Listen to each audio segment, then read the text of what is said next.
ठाण्यातील जांभळी नाका चौकात इयत्ता पहिलीपासून हिंदी सक्ती विरोधात शासन निर्णयाची प्रतिकात्मक होळी करण्यात आली।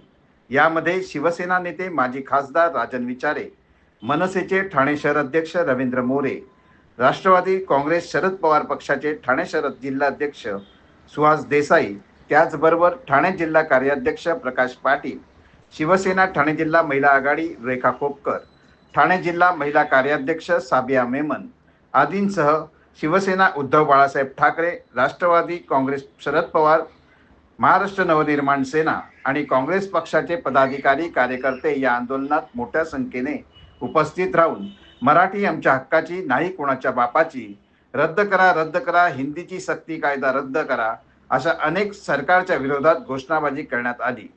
त्यावेळी ठाणेकर मराठी नागरिकांनी मोठ्या संख्येने या आंदोलनात सहभागी होऊन हे आंदोलन यशस्वी केले। शासन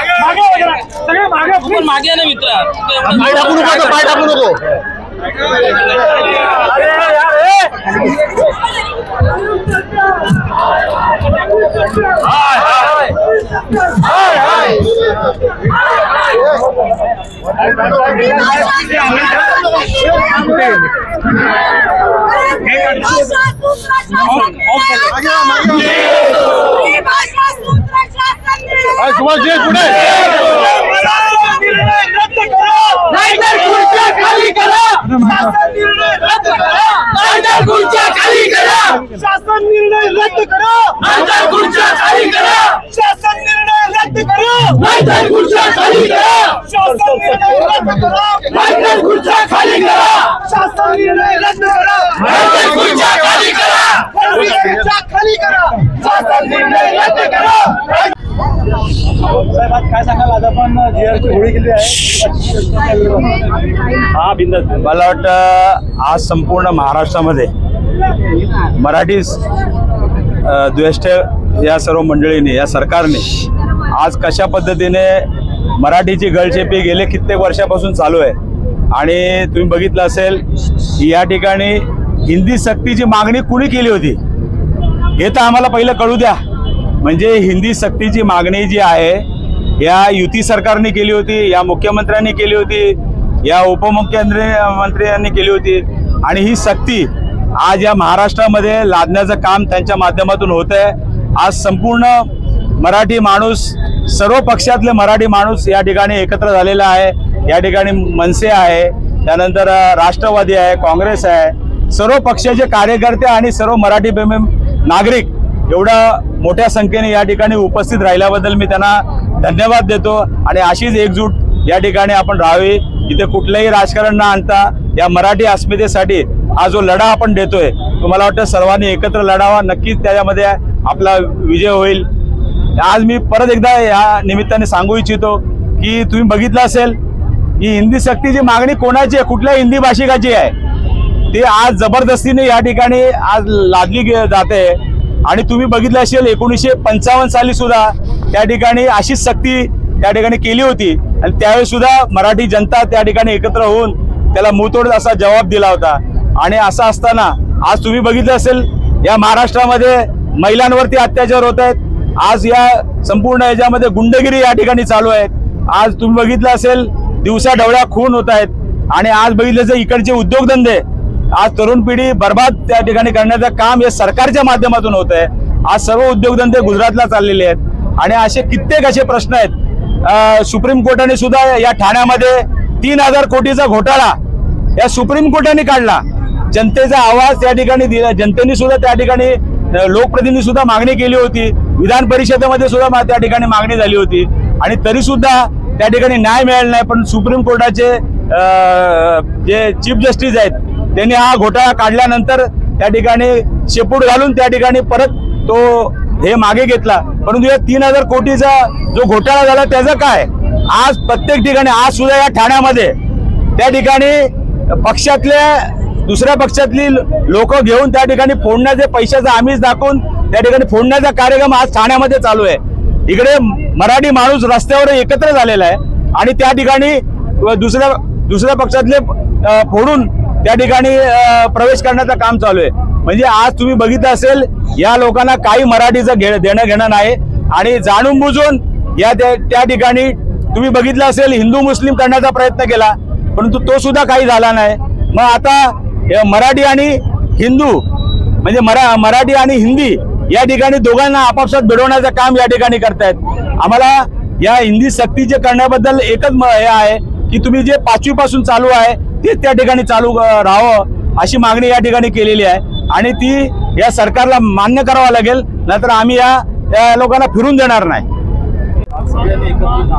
हो नक्कीच, आता सन्मान्य विचारे साहेब यांनी बोलल्याप्रमाणे आज मराठी माणूस संपूर्ण महाराष्ट्रामध्ये मराठी माणूस मोठ्या आशेने एकत्र आलेत की काहीतरी नक्की होणार, कारण महाराष्ट्रात आता मराठी माणसाला इज्जतच मिळत नाहीये। एक साईडला तुम्ही मराठी भाषेला अभिजात दर्जा देता आणि दुसऱ्या बाजूला मराठीची गळचेपी करताय। हे दुटुपी धोरण आहे भाजपाचं, हे लोकांच्या लक्षात आलेलं आहे। म्हणून मोठ्या संख्येने लोक 5 तारीखची वाट बघतायत। तुम्ही 5 तारीखला बघाल, यांचे प्रयत्नही चालले आहेत की 5 तारीखचा मोर्चा हा झाला नाही पाहिजे, परंतु 5 तारीखचा मोर्चा हा नक्की होणार, कारण तो मोर्चा कुठल्या राजकीय पक्षाचा नसून मराठी माणसाचा आहे, त्याचं नेतृत्व मराठी माणूस करणार आहे। तर त्याच्यानंतर यांना कळेल ही जी धोरण आहे यांचं की एक साईडला सांगायचं की मराठी आपली आहे, त्याच्यातले नेते बरेचसे मराठी, किती त्या युती सरकारमध्ये किती मराठी आमदार आहेत, एकालाही नाही बोलता येत आहे। पण हे सगळं गळचेपी राजकारण यांचं चाललंय, हे का जास्त दिवस चालणार नाहीये। माणसाला उतरती कळा लागली ना आणि किंवा गर्व झाला की गर्वाचं घर नेहमी खाली असतं, तसंच हे होणार आहे। 5 तारीख नंतर तुम्हाला नक्की कळेल मराठी माणसाला कोणच हात लावू शकत नाही। आणि किती ठरवलं तरी जे पूर्वीप्रमाणे जे 6वी नंतर जे मराठी आहे आपले हिंदी आहे तसंच राहील। लहान मुलांवरती ह्या लहान मुलावर हिंदीचा आम्ही सगळे मराठी असेपर्यंत कुठल्याही लहान मुलावरती हा बोजा पडणार नाही, याची आम्ही खबरदारी सर्व मराठी माणसं घेणार आहोत। असं पाहायला गेलं तर देश स्वतंत्र झाल्यानंतर या देशाची आपली प्रांतवार भाषेनुसार योजना झालेली आहे। जर प्रत्येक ठिकाणी त्यांच्या भाषेला प्राधान्य आहे तर महाराष्ट्रामध्ये मराठीला प्राधान्य आहे। मग असं असताना हिंदी भाषेला या ठिकाणी सक्ती कशासाठी? जी मुलं आज दप्तराच्या ओझ्याखाली लहानपणापासून दबली गेलेत त्यांच्यावर आणखीन हिंदी भाषेची सक्ती करून बालवयात त्या मुलांना त्यांचं जिणं हराम करणं या सरकारचं जे धोरण आहे की आता मोठे झाले, महिला झाल्या, आता लहान मुलं यांच्या नजरेसमोर आहेत आणि लहान मुलांना पिडण्यासाठी या सरकारने हा जो निर्णय आलाय या निर्णयाला आमचा सक्त विरोध आहे। सरकारने वास्तविक पाहता या राज्यामध्ये ज्या मूलभूत सुविधा हव्यात त्याकडे लक्ष देणं जरुरी आहे, परंतु या मूलभूत सुविधांकडे लक्ष न देता सरकार नको त्या गोष्टीमध्ये रंगतंय आणि आपसात भांडणं लावण्याची या लोकांची कारस्थानं चालू आहेत। आणि ही कारस्थानं करून आपसात हिंदी भाषिक मराठी भाषिक यांना लढण्यासाठी सोडताय। मुसलमान झाले, हिंदू झाले, गोरगरीब लोकांना यांच्या पोटापाण्याला अन्न मिळण्यासाठी लोक आज दारोदारी फिरतायत, मेहनत करतायत, महागाई अत्यंत वाढले, या गोष्टीकडे लक्ष नाही। आज हिंदी भाषा सक्ती करण्याची वास्तविक काही जरूर नाही, पण असं असतानाही नको त्या गोष्टीचा वाद उकरून काढून हे सरकार स्वतःच्या पोळ्या भाजून घ्यायचं काम करतंय। आज एवढं होत असताना बाहेरच्या लोकांना आपल्या पक्षात बोलून पक्षप्रवेश करून घेताय। अरे काय साधणार आहात तुम्ही? गोरगरिबांचं जिणं हराम करताय आणि नको त्या गोष्टीकडे लक्ष देताय। या टायमाला एकच सांगेन की मराठीवर हिंदी भाषेची जर तुम्ही सक्ती करणार असाल तर आम्ही कदापि हे चालून देणार नाही। आमची मराठी भाषा महाराष्ट्रात मराठी भाषाच आम्हाला हवी आहे। जय हिंद, जय महाराष्ट्र।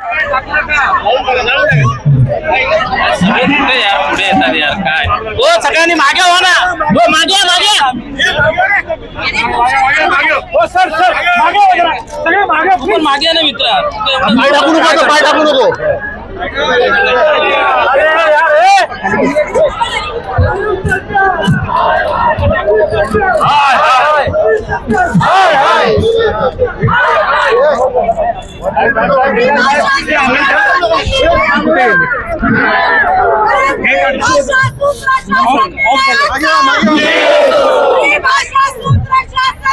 सुभाष जी पुढे खाली करा शासन निर्णय रद्द करा आमदार खुर्च्या खाली करा शासन निर्णय रद्द करा आमदार खुर्च्या खाली करा शासन निर्णय रद्द करा आमदार खुर्च्या खाली करा शासन निर्णय रद्द करा आमदार खुर्च्या खाली करा शासन निर्णय रद्द करा आमदार खुर्च्या खाली करा खुर्च्या खाली करा शासन निर्णय रद्द करा आमदार खुर्च्या खाली करा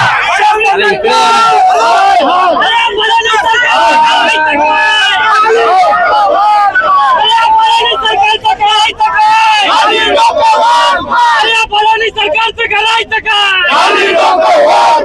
रद्द करा शासन निर्णय रद्द करा फडणवीस सरकारचं करायचं काय फडणवीस सरकार फडणवीस सरकार युती सरकार फडणवीस सरकार युती महाराष्ट्राच्या एक तुटीचं महाराष्ट्राच्या एक तुटीचं मराठीच्या एक तुटीचं मराठीच्या एक तुटीचं मराठी आमच्या हक्काची मराठी आमच्या हक्काची मराठी आमच्या हक्काची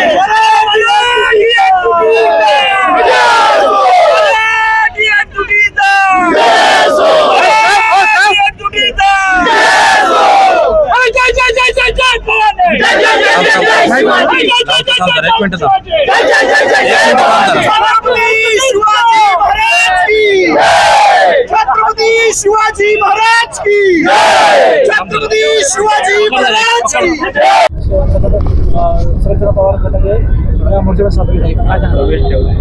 सामील व्हावाच लागेल संपूर्ण मराठी माणसाला ज्यांना महाराष्ट्रात राहतात महाराष्ट्रवाले त्यांना राहावं लागेल कारण या बीजेपी सरकारनं यांना लाडकी बहीण पाहिजे यांना लाडके कॉन्ट्रॅक्टर पाहिजेत मग आमच्या महाराष्ट्रातले लाडके लोक मराठी बोलणारे लोक आहेत काय कारण आहे यांना काय घेणं नाही यांना फक्त राजकारण करायचं भाषांमध्ये जातीमध्ये सगळ्यांना एकमेकांमध्ये लावायचं आणि आपले स्वार्थ साधायचे बाकी यांना काही नकोय आज या महाराष्ट्रामध्ये तुम्ही ऐकलं असेल नुसतं महिलांवर वगैरे नाही पोलिसांवर सुद्धा अत्याचार होत आहेत राज पोलिसांना गाडीने उडवून त्यांच्यावर धारदार याने भोकसलं जाते ही परिस्थिती आहे कुठे राज्य सरकार कुठे झोपलंय तर काय गोरगरिबांची कोण चिंता करणारं पाहिजे आणि आज 5 तारखेला आम्ही आमची ताकद जसं आमच्या आता बंधूंनी सांगितलं साहेबांनी सांगितलं मराठीची अस्मिता काय असते महाराष्ट्रासाठी ही आम्ही त्यांना जरूर दाखवून देऊ आणि नाही यानं खुर्च्या लावून सोडून जर पाय लावलं तर आम्ही आमचं नाव नाही सांगणार आमचा नारा एकच आहे मराठी आमच्या हक्काची मराठी आमच्या हक्काची